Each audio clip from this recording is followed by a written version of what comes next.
Assalamualaikum warahmatullahi wabarakatuh. Perkenalkan, saya Dewi Maulida Sari Tanjung, NPM 2110179 dari kelas TIP 2101. Di video ini saya akan menjelaskan materi mikroprosesor dari materi pertama sampai ke materi ke-6.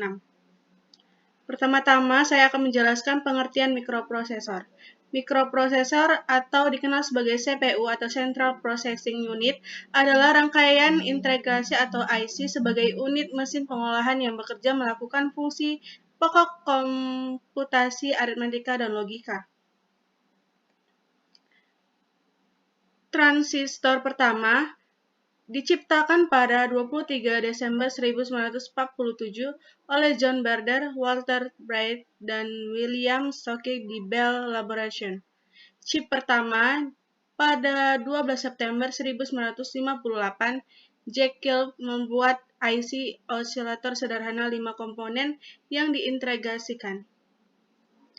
Mikroprosesor pertama pada tahun 1971, tepatnya 15 November, yaitu 4004 atau 4 bit, berisi 2300 transistor yang dapat mengolah 4 bit informasi pada kecepatan 740 kHz diciptakan. Intel 4004 UP pertama awalnya digunakan untuk kalkulator spesifik merek Busicom. Kemudian, insinyur Intel menyadari bahwa rancangan chip tersebut bisa digunakan untuk beberapa tujuan atau multiproses, sehingga terlahir mikroprosesor pertama. Kemudian, Intel 8008 diproduksi pada bulan April tahun 1972. Versi awal dari 8008 berjalan pada 0,5 MHz.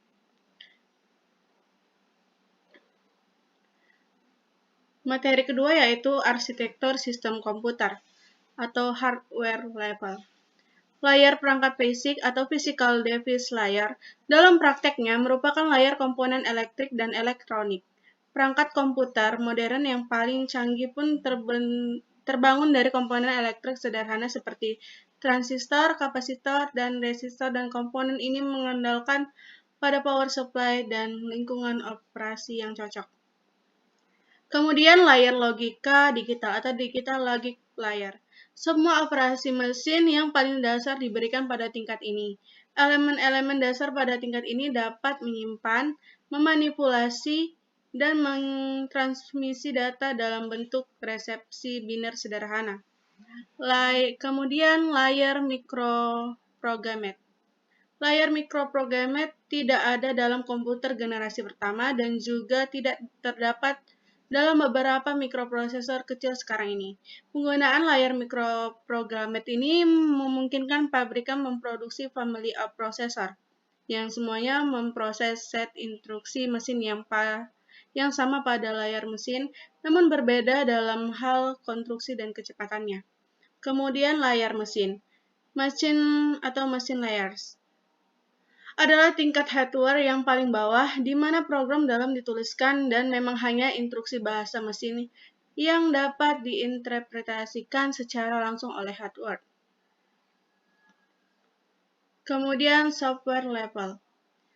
Layar sistem operasi atau operation system layers mengontrol cara yang dilakukan oleh semua software dalam menggunakan hardware yang mendasari atau underlying dan juga menyembunyikan kompleksin hardware dan software lain dengan cara memberikan fasilitasnya sendiri yang memungkinkan software menggunakan hardware tersebut secara lebih mudah. Kemudian layar software atau urutan atas mencakup semua program dalam bahasa selain bahasa mesin yang memerlukan penerjemahan ke dalam mesin sebelum mereka dapat dijalankan. Kemudian layar aplikasi adalah bahasa komputer seperti yang dilihat oleh end user. Prosesor terdiri atas dua elemen yaitu control unit atau CU dan arithmetic and logic unit atau ALU. Fungsi prosesor adalah untuk mengontrol pengguna penyimpanan utama yang digunakan untuk menyimpan data dan instruksi, untuk mengontrol rangkaian operasi, untuk memberi perintah kepada semua bagian sistem komputer untuk menyelenggarakan pemrosesan. Kemudian unit control. Fungsi dari unit control adalah pusat syaraf komputer. Ia mengkoordinasikan dan mengontrol semua operasi hardware, yaitu operasi unit peripheral, memori utama, dan prosesor itu sendiri. Kemudian unit arithmetic and logic ALU. Fungsi dari ALU mempunyai dua fungsi utama, yaitu menyelenggarakan operasi aritmatika, misalnya penambahan, pengurangan, pengalian, dan pembagian. Kedua, menjalankan operasi atau logis tertentu, misalnya pengujian apakah dua item data cocok. Kemudian, masuk ke materi bahasa assembly. Bahasa assembly adalah bahasa komputer yang kedudukannya di antara bahasa mesin dan bahasa level tinggi, misalnya bahasa C, C++, Pascal, Turbo Basic, Java, dan sebagainya. Assembler adalah program yang bekerja membantu penulisan instruksi dalam format bahasa Inggris sehingga mudah dibaca dan dipahami. Kelebihan dari bahasa assembler adalah ketika dikomplet lebih kecil ukurannya, lebih efisiensi atau hemat memori, lebih cepat dieksekusi. Kesulitan dalam bahasa assembler adalah dalam melakukan suatu pekerjaan, baris program relatif lebih panjang dibanding bahasa tingkat tinggi, relatif lebih sulit untuk dipahami terutama jika jumlah baris sudah terlalu banyak, lebih sulit dalam melakukan pekerjaan rumit misalnya operasi matematis.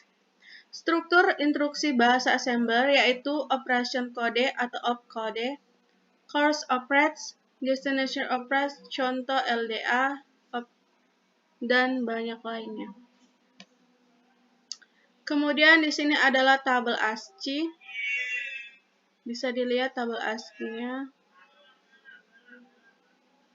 Cara menampilkan atau menggunakan emulator 8086. Yaitu dengan ini adalah kodenya. Dengan ini bisa langsung dilihat kodenya. Kemudian materi yang selanjutnya adalah penjadwalan proses. Preventive scheduling ada 4 keadaan yang menjadi pertimbangan bagi penjadwalan oleh CPU, yaitu 1. Pada saat proses berpindah dari keadaan running ke waiting. Pada saat proses berpindah dari keadaan running ke reading. Pada saat proses berpindah dari keadaan waiting ke reading. Pada saat proses berhenti. Selanjutnya, kriteria yang digunakan untuk membandingkan algoritma penjadwalan CPU adalah rata-rata waktu tunggu atau AWT, yaitu total waktu tunggu untuk semua proses dibagi dengan banyaknya proses, atau AWT sama dengan jumlah proses waktu tunggu per banyak proses. Algoritma penjadwalan first code, first serve, scalding, dan banyak lainnya. Kemudian, cara mencari FCFS atau first come first served scalding. Proses pertama kali diminta jatah waktu untuk menggunakan CPU akan dilayani lebih dahulu. AWT dari algoritma yang ini cukup besar. Semisalnya dengan P1, P2, dan P3, P2 itu yang terendah ya, 2, 4, 6, 8, 2 tambah 4, 6, 6 tambah 8, 14, 20. Yaitu AWT-nya 22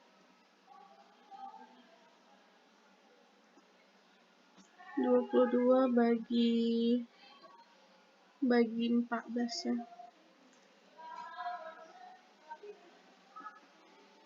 22 per 14.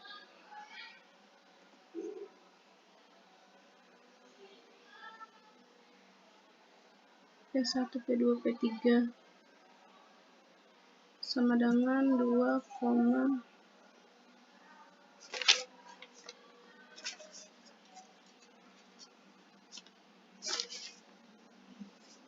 sama dengan 1,5.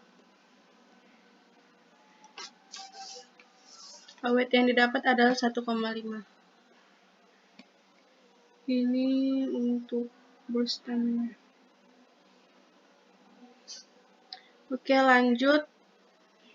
SJF atau yang paling kecil akan dilayani terlebih dahulu, misalnya ada 4 proses.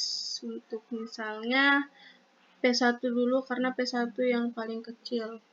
2, kemudian ini 7, 2 tambah 7, 9, 9 tambah 9, 18.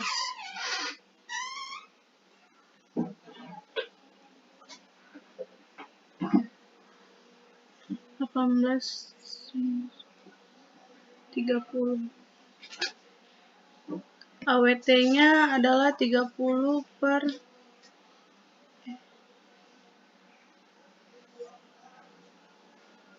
AWT-nya 29 per 18. AWT-nya adalah 1,9. Kemudian priority scaling, yaitu yang paling besar akan diprioritaskan. Misalnya 15 tambah 11, 15 tambah 11, 26, 33.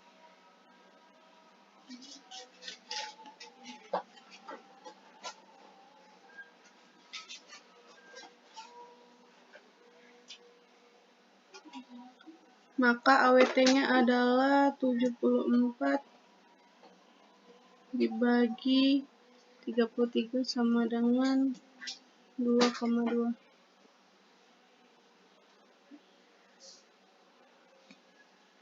Sekian dari presentasi saya. Apabila ada kesalahan atau tidak mengerti bisa ditanya di kolom komentar. Wassalamualaikum warahmatullahi wabarakatuh.